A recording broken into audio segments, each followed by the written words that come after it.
First contact at the Academy. The crystalline spires of the Galactic Military Academy pierced the violet sky of Centaurus Prime like frozen lightning. Lieutenant Commander Jack Foster stood at the observation deck, his dark skin reflecting the binary star's light as he watched the approaching transport ships. Behind him, Admiral Cathix's mandibles clicked thoughtfully. "You understand, Commander, that accepting human cadets is controversial," the insectoid admiral's translator hummed. "The Council still debates whether Deathworlders belong in our prestigious institution." Jack's jaw tightened, but his voice remained steady. "With respect, Admiral, that's precisely why we're here." The first transport docked with characteristic human efficiency. No fanfare, no ceremony, just precision engineering and purpose. 3 figures emerged from the airlock, moving with deliberate care in the station's lighter gravity. Maya Williams led the group, her compact frame belying the density of muscle that came from growing up in Earth's crushing gravity. Her dark hair was regulation short, face bearing the subtle scars of someone who'd survived one of Earth's megacities. Behind her, twins Omar and Layla Hassan moved in perfect synchronization, their movements carrying the fluid grace of zero-G training. The assembled alien cadets pressed against the safety barriers, a cacophony of whispers, clicks, and subsonic communications filling the air. A towering crystalline being, an ovarian, leaned forward, its faceted surface refracting light as it analyzed the humans. Such inefficient locomotion, it resonated to its peers. Bipedal movement in their gravity should be impossible. Clearly, they've been modified. Maya caught Omar's slight smile and sent him a warning glance. They'd been briefed extensively on this moment. "Let them underestimate us," Command had said. "It's our greatest advantage." The welcoming committee approached, a diverse group of beings that represented the galaxy's dominant species. Leading them was Dean Exratil, a massive arachnoid whose iridescent carapace displayed their numerous academic achievements in bioluminescent patterns. "Welcome to the Galactic Military Academy," the Dean's translator conveyed. "We have, of course, made special accommodations for your unique physiological requirements." "That won't be necessary," Maya replied smoothly. "Standard cadet quarters will suffice." A wave of surprised murmurs swept through the crowd. Standard quarters meant standard environmental controls. Gravity set to 1.2 times galactic standard. Atmospheric pressure optimized for the majority of spacefaring species. "But surely," a serpentine instructor interjected, "your species requires reduced gravity conditions. Our data suggests Earth's gravity is nearly twice galactic standard." Layla stepped forward, her voice carrying the quiet confidence that had made her Earth's top tactical analyst. "We appreciate the concern, but we've trained extensively for these conditions. We're here to learn alongside our galactic peers, not receive special treatment." The Dean's compound eyes studied them carefully before nodding. "As you wish, though I must warn you, tomorrow's physical baseline assessments were designed for normal species." Omar's lip twitched. "We look forward to participating." As they were led to their quarters, the whispers followed them. The alien cadets saw only what they expected to see: primitive beings from a savage world, barely able to function in civilized society. None of them noticed how the humans' carefully measured steps masked the strength required to move so smoothly in the lighter gravity. None of them recognized the predatory awareness in their casual glances. In their assigned room, Maya finally allowed herself to smile. "They've put us next to the hive mind delegates," she noted, detecting the subtle vibrations through the wall. "Probably hoping their telepathic abilities will give them insight into the primitive humans." "Little do they know," Omar chuckled, unpacking his gear with practiced efficiency, "that Earth's background radiation makes our thoughts completely unreadable to standard telepaths." Layla was already accessing the Academy's training schedules on their secured tablet. Tomorrow's baselines include endurance trials, cognitive processing, and combat simulations. They expect us to fail spectacularly. "Then let's give them exactly what they expect," Maya said, her dark eyes gleaming. For now. That night, as the station's artificial day cycle dimmed to simulate dusk, the three humans met in their common area. They moved through their exercises with deliberate restraint, knowing they were being monitored. Let their observers see them struggling with simple calisthenics. Let them record their limited range of motion. The real training would happen in the dead of night, when most species' biosystems required rest. Humans, evolved on a world that demanded constant vigilance, needed far less sleep than their alien counterparts. It was just one of countless advantages they'd keep hidden, for now. As Maya looked out their viewport at the glittering expanse of the galaxy, she thought about Earth. About the megastorms that ravaged their cities, the tectonic shifts that reshaped continents, the very air that would be toxic to most species. They called Earth a death world, but they didn't understand. Every challenge had made humanity stronger. Every obstacle had forced them to adapt, to innovate, to survive. Tomorrow, they would begin their charade of mediocrity. But soon, very soon, the galaxy would learn why Deathworlders were not to be underestimated. In the darkness of space, Earth's sun was barely visible, a tiny point of light that had forged one of the most resilient species in known space. And soon, everyone would know it. Hidden strengths. The Academy's training dome stretched half a kilometer high, its transparent panels revealing the star-studded expanse beyond.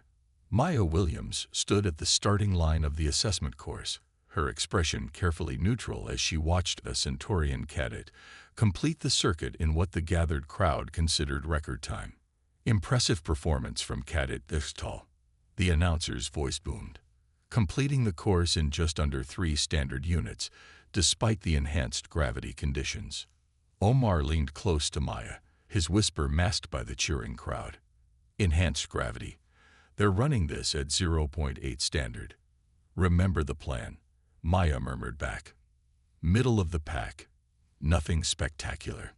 The course itself was a masterpiece of xenotechnology, shifting platforms, gravity wells, holographic obstacles, and environmental hazards designed to test the limits of any species' capabilities. Or so they thought. Next up, human cadet Williams.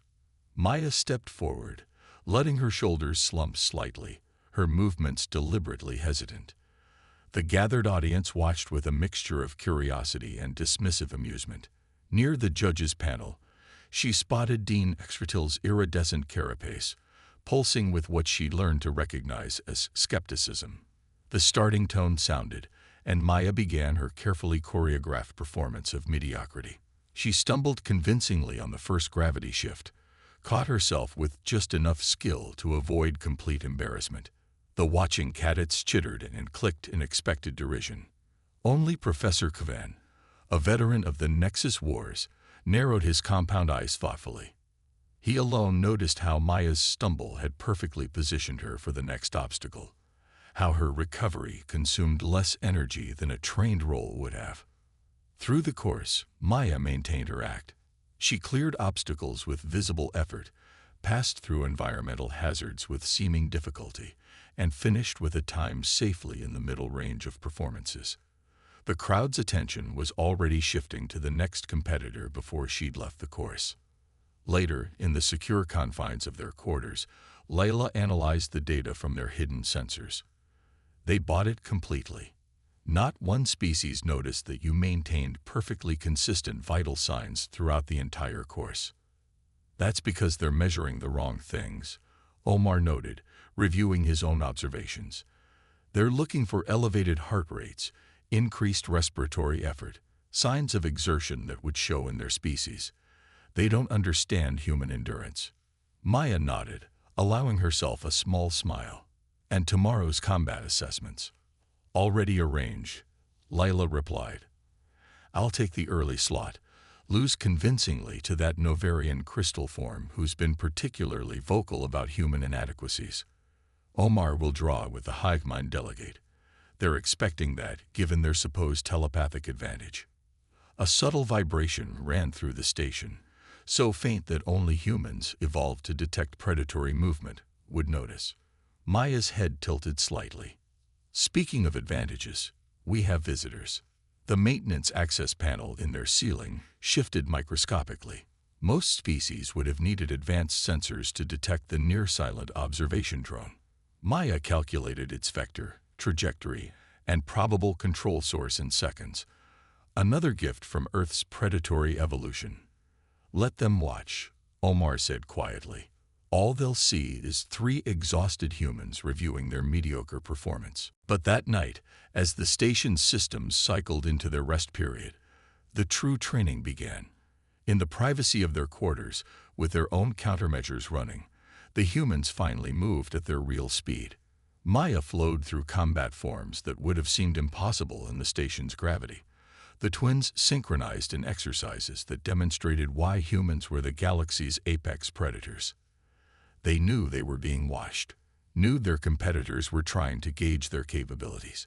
What none of them understood was that humans had evolved in an environment where being watched meant being hunted.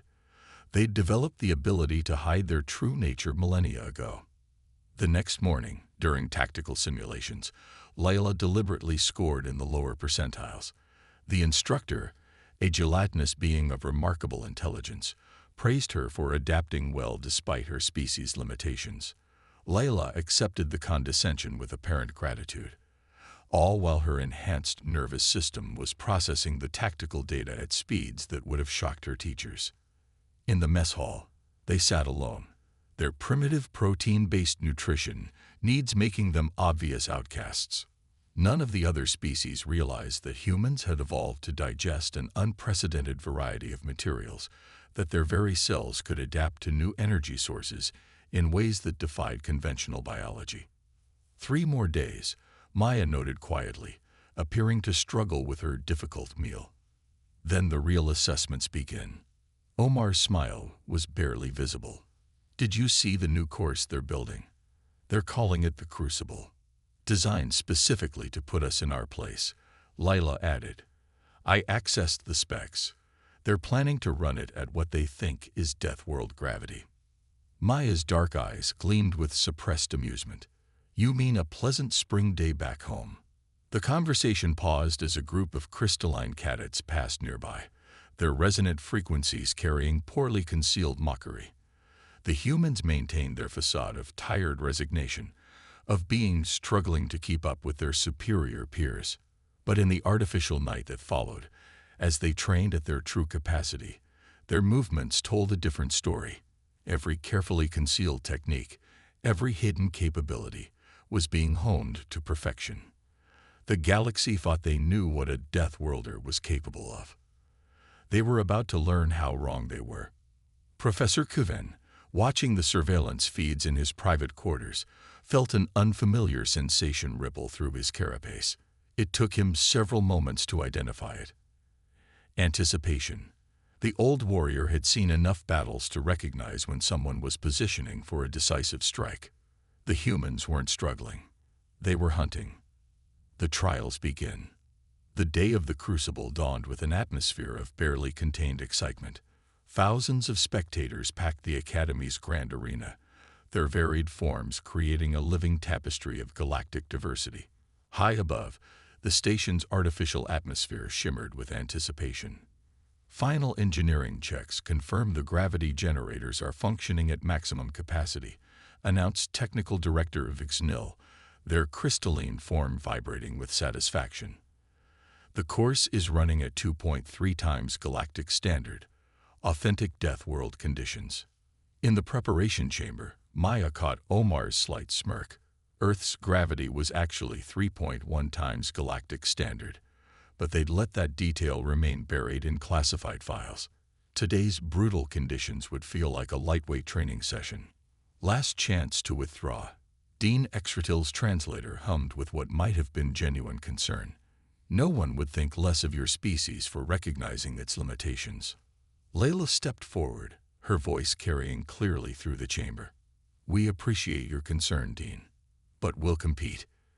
The first indication that something was different came during the preliminary equipment check.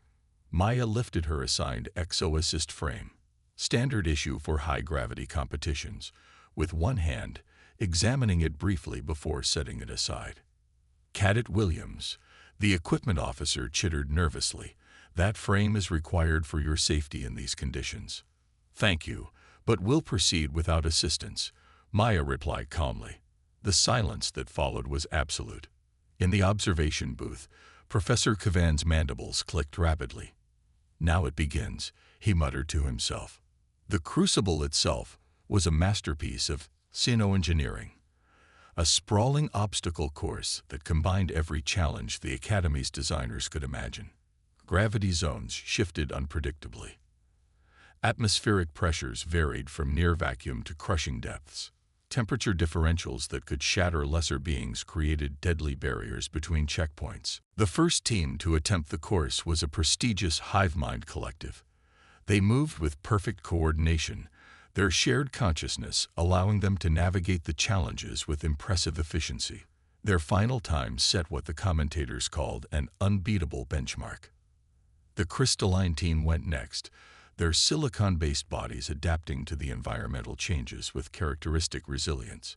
They finished just seconds behind the hive mind, sparking excited discussions about a potential upset in the traditional power structure. Then it was humanity's turn. Maya, Omar, and Layla stood at the starting line, their standard-issue uniforms conspicuous among the high-tech environmental suits worn by other competitors. The crowd's murmuring took on a concerned tone. Several medical teams moved closer to the barriers. The starting tone sounded. What happened next would be analyzed for decades to come. The humans moved, not with the careful, measured pace everyone expected, but with an explosive burst of speed that seemed to defy physics. They hit the first gravity barrier at full sprint, their bodies adapting instantly to the crushing force. Impossible, breathed the technical director, their crystalline form clouding with confusion. They're accelerating. It wasn't just speed.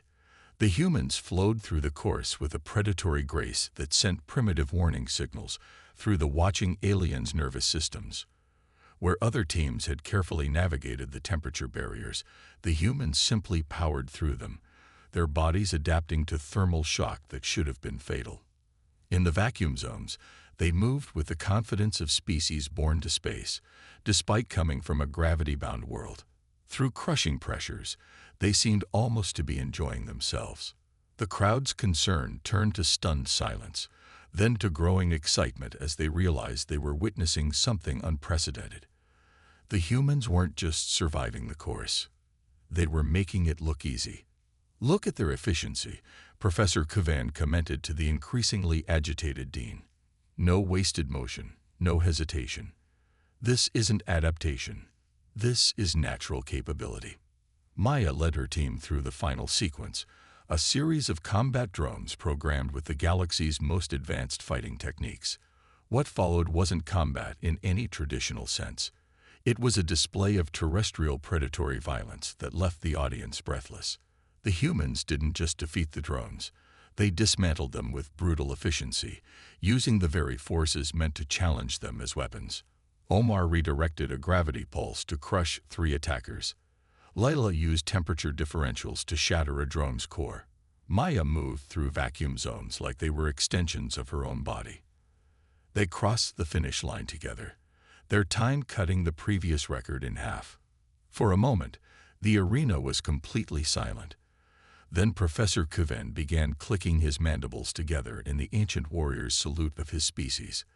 The sound was picked up by others, spreading through the crowd until the entire arena was reverberating with expressions of respect from 1,000 alien cultures. Maya finally allowed herself a genuine smile. Stage 1 complete, she subvocalized to her teammates. The twins' slight nods were invisible to anyone not evolved to detect micro-expressions. In the control room, Technical Director Vigznil was frantically reviewing the sensor logs. Dean, these readings, they were holding back. Even at the end, these humans, they're still hiding their true capabilities. Dean Exratil's carapace had taken on the pale sheen of profound realization. By all the ancient stars, they whispered, what kind of world did these beings evolve from? The answer, though none of them fully grasped it yet, was simple. They came from Earth, a planet that had spent billions of years designing the perfect predator. Humanity hadn't just survived their death world. They had mastered it. And this was just the beginning. Breaking point. The Academy's Central Command Center hummed with agitated energy as senior staff reviewed footage from the Crucible. Holographic displays showed the humans' performance from every angle, analyzed at microscopic levels. None of the data made sense. Their cellular structure, the chief medical officer's tendrils waved in agitation. It's constantly adapting. Look at these readings. Their bodies aren't just resisting environmental changes. They're incorporating them. Dean Exertil's carapace had lost its usual iridescent sheen. Is this some form of technological enhancement? No, Professor Kavan's voice cut through the speculation. This is natural evolution. They're not enhanced. They're optimized. The revelation was interrupted by urgent signals from the security system. In the lower training levels, something was happening that would force the galaxy to completely reassess their understanding of humanity. Maya had sensed the ambush coming. Terrestrial predator instincts, honed by millennia of survival, had noted the subtle shifts in station traffic, the almost imperceptible changes in ventilation patterns. When the Novarian strike team emerged from concealed positions, she was already moving. This is a formal challenge, the crystalline leader resonated, its faceted surface refracting light aggressively. Your species has deceived the Academy. We demand a true demonstration of your capabilities. Omar's laugh held no humor. Careful what you wish for. The Novarians had chosen their ground well, a high-gravity training chamber designed for heavy world species.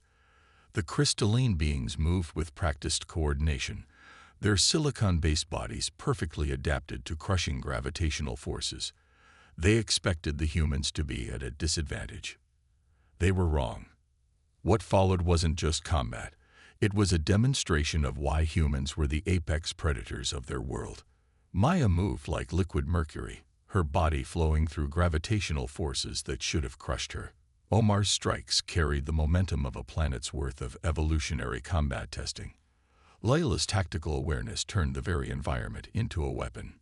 Impossible. One of the Novarians resonated as their formation shattered. Your species. The gravity. You don't understand. Maya replied, her voice carrying the weight of Earth's violent history. This isn't even close to our limit. Security feeds captured everything. Across the station, aliens watched in stunned silence as 3 humans systematically dismantled what was considered one of the galaxy's elite combat units. But it wasn't just the victory that shocked them. It was the efficiency, the precision, the clear evidence that the humans were still holding back. In the observation room, Professor Kavan clicked his mandibles thoughtfully. Now you begin to understand. Their world didn't just challenge them. It tried to kill them, every day, for millions of years. And they didn't just survive. They thrived, Dean Exertil whispered, comprehension finally dawning. Everything on their world is lethal by our standards.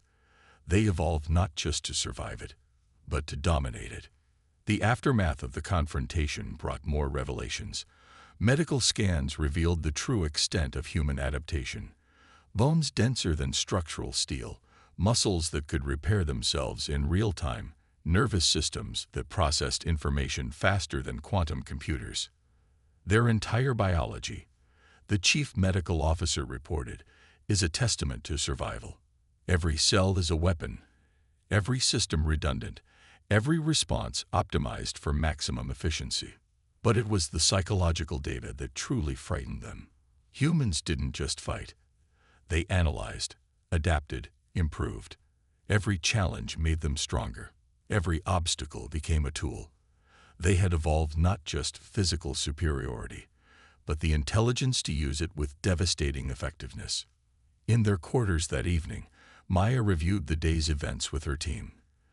They're finally starting to understand, she noted, monitoring the station's information networks. The question is, what will they do with that understanding? Omar's smile held predatory amusement. They have 2 choices: accept us as equals, or or learn why Earth is classified as a death world. Layla finished.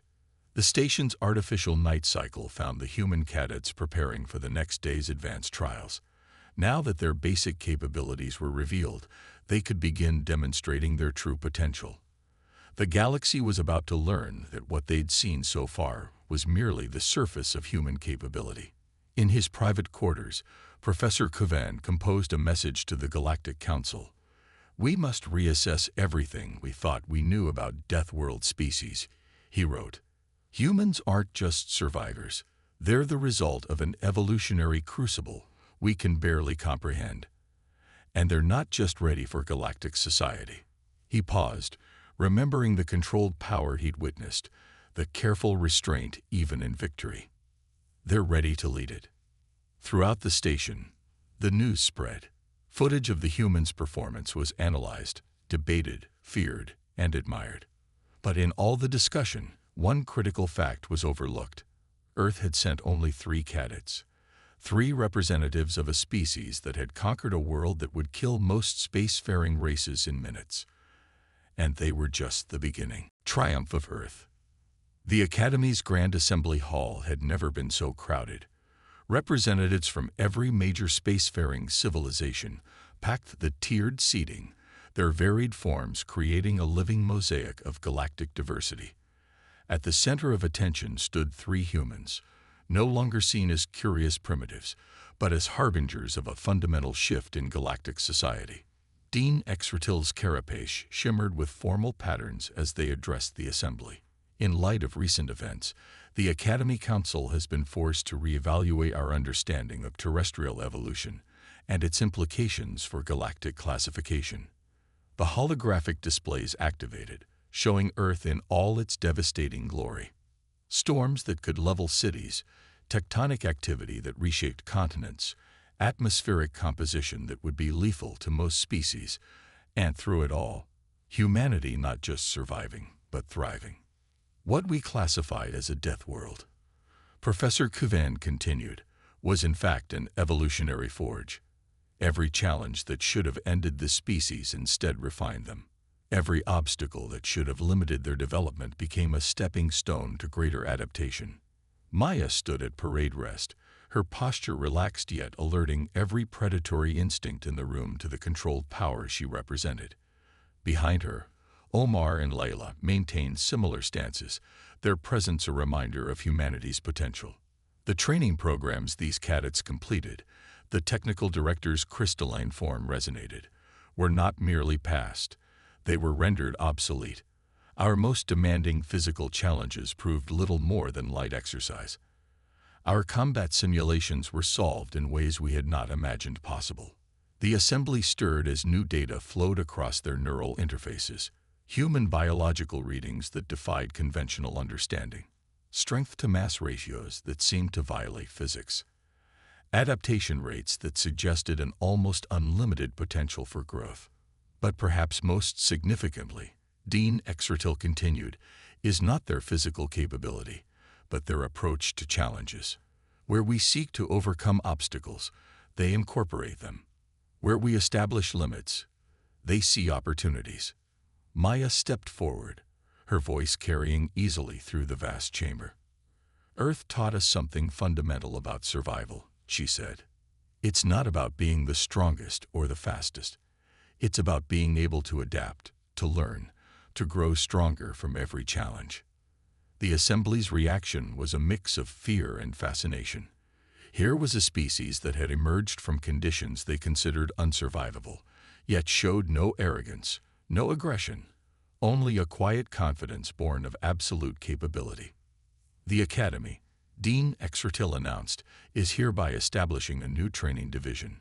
The Human Adaptation Program will allow other species to learn from Earth's evolutionary strategies, under careful supervision, of course.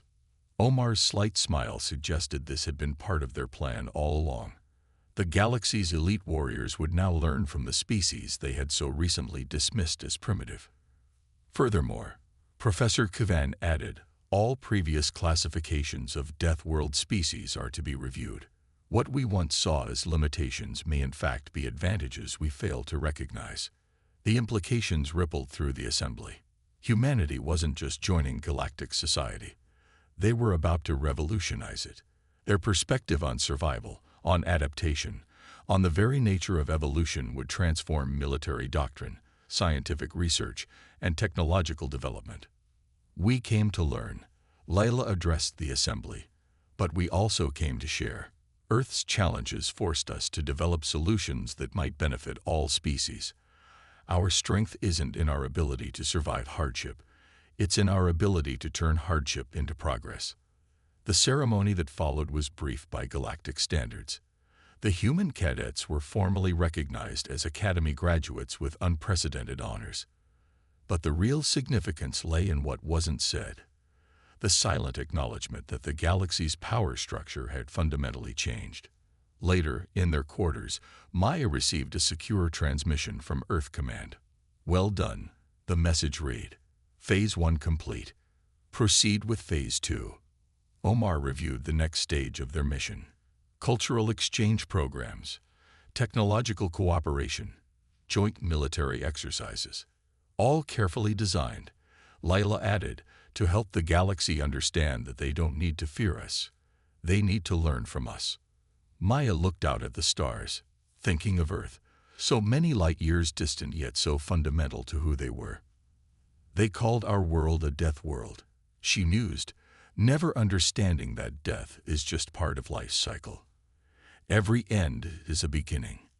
Every challenge is an opportunity. Across the station, aliens of all species were reviewing their encounters with the humans, reassessing every interaction in light of new understanding.